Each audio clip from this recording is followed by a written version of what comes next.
Hello everyone, this is Nisha Takshide. Welcome to my dance academy. আজকে তোমাদের কাছে আরেকটা ভিডিও নিয়ে এসেছি। সেটা হলো আমার ডান্স একাডেমির ওয়ার্কশপ নিয়ে। ওয়ার্কশপটা ঠিক এই টাইমে করা হয় কারণ জুলাই মাসে আমাদের সেন্টার থেকে মানে প্রাচীন কলা কেন্দ্র চণ্ডীগড়, যেখানকার ওনার হচ্ছে শ্রী চিন্ময় কান্তি দে, আমার বাবা। উনি এই সেন্টারটি চালান গুসকরাতে। তো আমার বাচ্চারা প্রত্যেকেই এই সেন্টার থেকে পরীক্ষা দেয় ঠিক এই জুলাই মাসে, এবং এই জুলাই মাসের ঠিক আগেই আমি দুটো করে ওয়ার্কশপ রাখি। এই ওয়ার্কশপটা রাখার মানেটা এটাই, যাতে তারা এক্সামের জন্য আরো ভালোভাবে রেডি হতে পারে এবং অনেক কিছু নাচ সম্বন্ধে জানতে পারে। আমার যতটুকু আমার নলেজে আছে আমি ততটুকু ওদেরকে জানিয়ে রাখি, যাতে তারা পিছিয়ে না থাকে। শুধু গুসকরাতেই নয়, ভালো কোনো ইনস্টিটিউটে যদি তারা যায় এবং বাইরে যদি কোথাও পারফর্মও করে, সেখানেও যাতে তারা মাথা উঁচু করে সবটাই বলতে পারে নাচ সম্বন্ধে। সেটার জন্যই আমি রেডি করে দিই আমার যতটুকু নলেজ আছে, এবং আমার গুরু যতটুকু আমাকে শিখিয়েছেন সেইভাবেই আমি ওদেরকে হাতে ধরে শেখাই। যাই হোক, তো আজকে ছিল প্রথম দিন, আর আজকে বড়দের ওয়ার্কশপ চলছে এবং দেখতেই পাচ্ছ প্রত্যেকে আরামান্ডি পজিশনে বসেছে। এটাকে বলে আরামান্ডি পজিশন। এটা হচ্ছে হাফ সিটিং। ভরতনাট্যমে ভীষণ একটা রাফ এন্ড টাফ ডান্স, মানে রোবোটিক টাইপের ডান্স হয়। ভরতনাট্যম কিন্তু কোনো লুজ টাইপের ডান্স নয়। হ্যাঁ, রবীন্দ্র নৃত্য, মণিপুরি, এগুলো ভীষণ সফট ডান্স, বাট ভরতনাট্যম ভীষণ একটা টাইট ফিট একটা ডান্স। হেড টু টো আমাদেরকে একদম ম্যানেজ করে রাখতে হয়, সবটাই আমাদের নিয়ে আমাদের নাচ করা। তো এই আরামান্ডি পজিশনে ওদেরকে এইভাবে রেখেছি কারণ আমি কাউন্ট করছিলাম, যেটা সাউন্ড তোমরা হয়তো পাচ্ছ না, বাট ওদেরকে এইভাবে রাখি তার কারণ যাতে করে তারা এই পজিশনটাতে সবসময় থাকতে পারে। এটা আমাদের মেন পজিশন আরামান্ডি। আর এই পজিশনটাকে বলে ফুল সিটিং, এটাকে বলে মুরামান্ডি।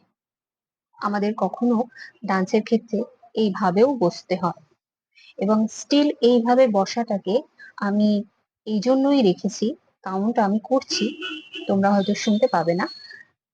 কাউন্ট করতে করতে 1 to 70 অব্দি কাউন্ট করি, যাতে তারা একটু ব্যালেন্স পায় এই বসাটার সময়। এগুলো একটা এক্সারসাইজ। কি জানো তো, ডান্স করতে গেলে আমাদের বডিকে ফ্লেক্সিবল হওয়াটা খুব জরুরি। বডিকে মুভ করাতে হবে, আদারওয়াইজ তোমরা ডান্স কিন্তু করতে পারবে না। আমাদের রোজ এক্সারসাইজ করতে হয়, রোজ। আমি আমার বাচ্চাদেরকে যতটা পারি আমি এক্সারসাইজের মধ্যেই রাখি রোজ ক্লাসে। এইগুলোই করানো হয়। আরো অনেক আছে যেগুলোর ভিডিও আমি তোমাদের সবার সাথে একটু একটু করে শেয়ার করব। আর এটাকে বলে নাট্যরম্ভা। এই যে দেখতে পাচ্ছ, জাম্প করে বসছে, ওঠা। আমাদের ভরতনাট্যমে ওঠা বসা অনেক কিছুই আছে। তো লেগ ওয়ার্কআউট না করলে তারা কিন্তু এই ডান্স গুলো মানে ভরতনাট্যমের নেক্সট যে স্টেপ গুলো থাকে, আমাদের আইটেম থাকে 10 মিনিট, 12 মিনিট, 40 মিনিট, অনেক কিছু আছে। সে সব কিছু নিয়ে তোমাদের সবার কাছে আসবো অবশ্যই। আর মোস্ট ইম্পর্টেন্ট হচ্ছে ঘুঙুর। ঘুঙুরটা আমরা কিভাবে পড়ি, কতটা রেসপেক্ট করি, সেটা নিয়ে আমি তোমাদের কাছে খুব শিগগিরই একটা ভিডিও নিয়ে আসবো।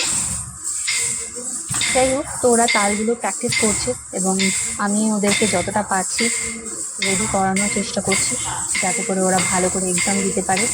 আপনারাও পাশে থাকবেন, একটু সাথে থাকবেন, একটু আশীর্বাদ করবেন, যাতে তারা আরো ভালোভাবে পরীক্ষা দিতে পারে।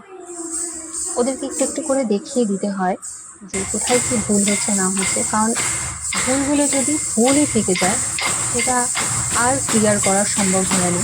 তো যখন যেটা চোখে পড়ছে আমার, তখন সঙ্গে সঙ্গেই তাদেরকে বুঝিয়ে দেওয়া হচ্ছে যে এটা ভুল এবং এটা ঠিক। ভরতনাট্যম করতে গেলে আমাদের ভীষণ কষ্ট হয়, ভীষণ। সব নাচ ক্ষেত্রে, সেটা কত্থক হোক, মণিপুরি হোক, ওড়িশি হোক, সরি। তো আমাদের ভরতনাট্যমে ওই যে বললাম, বডিটাকে ভীষণ টাইট ফিট করে রাখতে হয়, খুবই কষ্ট হয়। আর এই যে আরামান্ডি পজিশনে বাচ্চারা কিছুতেই বসতে চায় না, তবুও যতটা পারি আমি চেষ্টা করি ওদেরকে এই প্র্যাকটিসের মধ্যে রাখতে, এবং গার্জেনরাও ভীষণ হেল্প করে বাড়িতে, তাদেরকে ভীষণ রকম প্র্যাকটিস করায়, সেটাও আমার চোখে পড়ে আর নজরে আসে, ভালো লাগে। আমার ডান্স একাডেমি বহুদিনের, ধীরে ধীরে একটু একটু করে বড় হচ্ছে, যেটা খুবই ভালো লাগে। হয়তো আমার রুমটা একটু ছোট, কিন্তু আমার ক্লাসে যারা আসে প্রত্যেকটা বাচ্চা যেভাবে আমার সাথে মিশি, হেসে খেলে আসি, ক্লাস অফ দিলেই তাদের মন খারাপ হয়ে যায়। সত্যি কথা বলতে কি ভীষণ ভালো লাগে।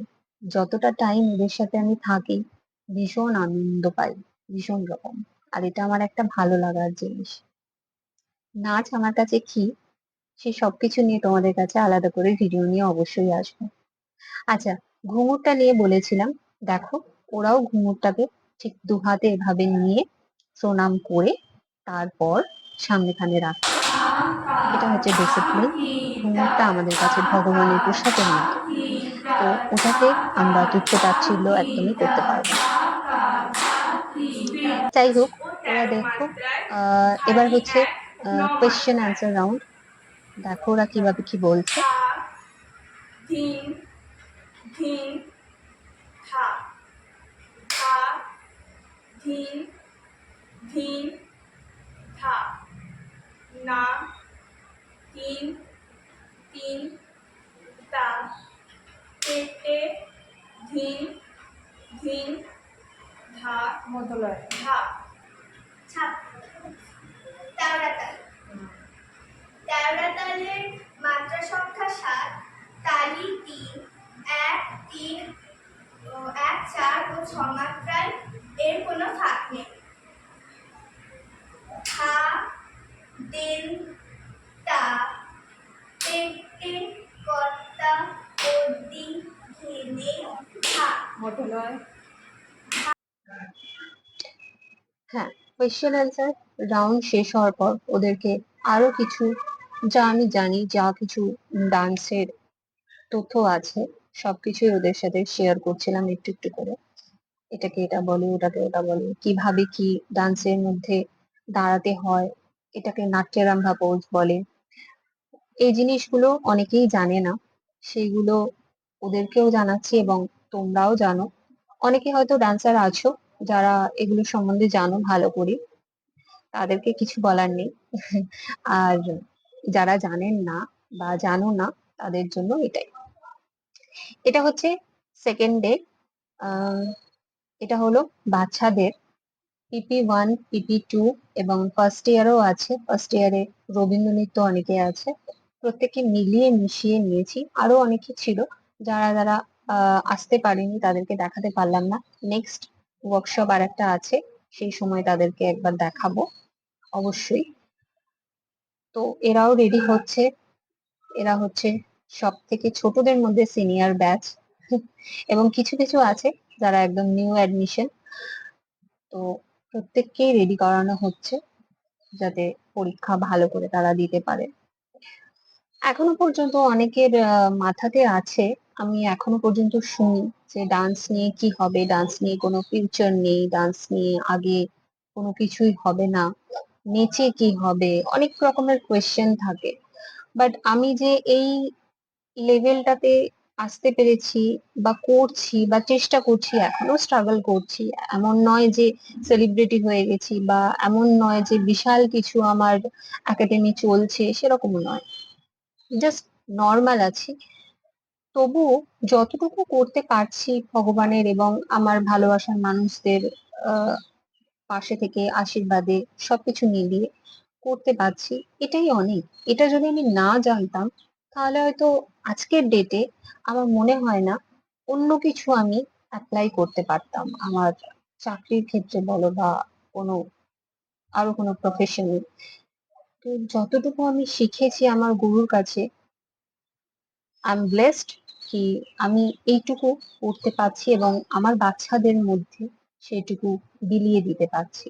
এবং আমার জানার মধ্যে থেকেও যদি আরো কিছু এক্সট্রা হয় আমি এখনো পর্যন্ত ফলো করি। অনেক ভালো ভালো ডান্সাররা আছে ইউটিউবে, আমি চেক করি, তাদেরকে ফলো করি, তাদের কথাবার্তা, তাদের ডান্সের ফর্ম যেগুলো আছে, প্রত্যেকটা জিনিস আমি ভীষণ রকম ভাবে ফলো করি অফ টাইমে। সেগুলো পর্যন্ত আমি বাচ্চাদের সাথে শেয়ার করি ক্লাসের পর, যে এটাকে এই বলে, এটাকে ওই বলে, এই ধরনের ডান্স করে, এই ধরনের ডান্স করে। এরা এখন মুদ্রাগুলো বলছে, শোনো একটু।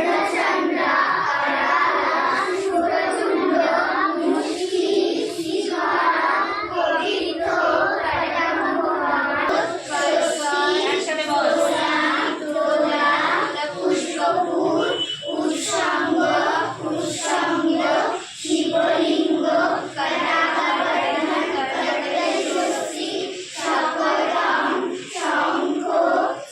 অনুষা শঙ্খ এদিকে নয়।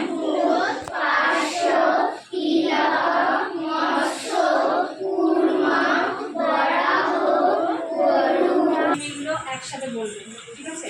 কাকিটা তারপর দিন ফার্স্টে বিলম্বিত লয়ে, তারপরে মধ্য লয়ে, তারপর দ্রুত লয়ে, তিনটে লয়ে বলবে। ফার্স্টে তাকিটাটা বলো, তারপর চারবার চারবার করে ধরবে, প্রত্যেকটা চারবার চারবার করে বলবে, প্রত্যেকটা লয়েই চারবার হবে বলবে, ঠিক আছে? পিঠ সোজা করো, হাত ওপরে ওঠাও। 1 2 3 স্টার্ট।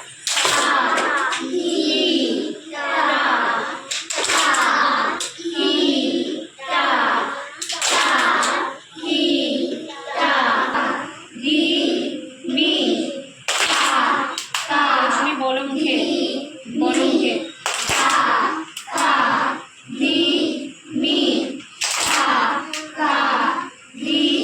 মি মতলা।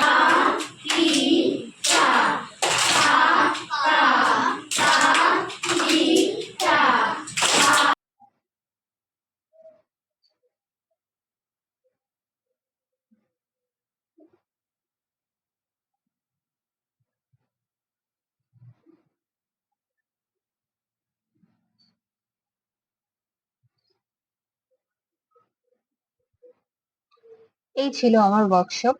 ব্যাস, 2টো দিন কেটে গেছে, আরো বাকি আছে। তোমাদের সবার সাথে আরো কিছু ভিডিও নিয়ে আসবো। তবে ততক্ষণের জন্য আমার ডান্স একাডেমির সাথে থেকো, পাশে থেকো, আর প্রত্যেকে ভালো থেকো, সাবধানে থেকো। নমস্কার।